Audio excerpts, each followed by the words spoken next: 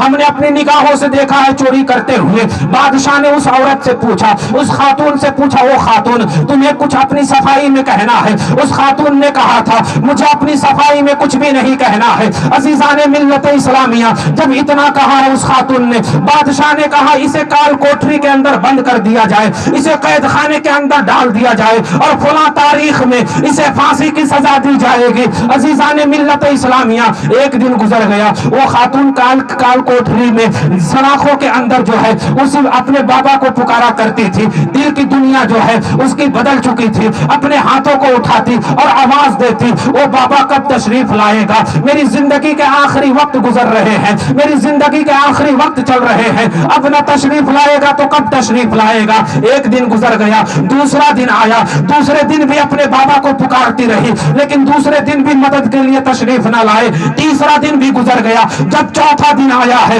جس دن اسے پھانسی کی سزا ہونی تھی, جلادوں نے پکڑا ہے اور پکڑنے کے بعد اونچی جگہ پر لے جا کر کے کھڑا کیا ہے اور اونچی جگہ پر لے جانے کے بعد کہا تھا او بیٹی ذرا یہ بتا, اگر تیری کوئی آخری خواہش ہے تو وہ بتا دے, تیری خواہش پوری کر دی جائے گی. اس نے کہا تھا جلادوں سے میرے ہاتھوں کو جو تم نے باندھ رکھا ہے اس ہاتھوں کو, میرے ہاتھوں کو کھول دیا جائے. جلادوں نے کہا تھا ہاتھیں کھلوا کر کے کیا کرے گی؟ اس خاتون نے کہا تھا کہ مرنے سے پہلے آخری مرتبہ کسی کو سلام کرنا ہے, مرنے سے پہلے آخری مرتبہ کسی کو صدا دینی ہے. جلادوں نے جب اس لڑکی کے دونوں ہاتھ کو کھولے تھے اپنے پیر کی طرف جو ہے گھر کی طرف, اس نے اپنے ہاتھوں کو پھیلایا تھا اور پھیلانے کے بعد کہا تھا بابا اگر آج نہ آیا تو قیامت تک کے لیے جتنے لوگ اپنے پیر سے وابستہ ہوں گے, اپنے پیر کے دامن کو تھامیں گے, تمام لوگوں کا بھروسہ اپنے پیر سے اٹھ جائے گا.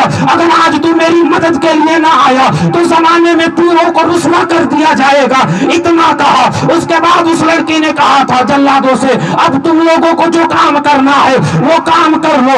جلادوں نے اس لڑکی کو دھکا دیا ہے, دھکا دینا تھا. اس لڑکی نے اپنے آنکھوں کو بند کیا ہے, آنکھیں بند کر کے جب زمین کی طرف گرنے لگی اچانک آنکھیں کھولی ہے تو کیا دیکھتی ہے کہ زمین پر نہیں گری ہو, میری ہڈیاں نہیں ٹوٹی ہے, میرا جسم صحیح سلامت ہے. اور جب بغل میں نظر کرتی ہے تو دیکھتی ہے کہ مجھے سنبھالنے والا اور کوئی نہیں بلکہ میرے پیر و مرشد بغل میں سامنے کھڑے ہیں.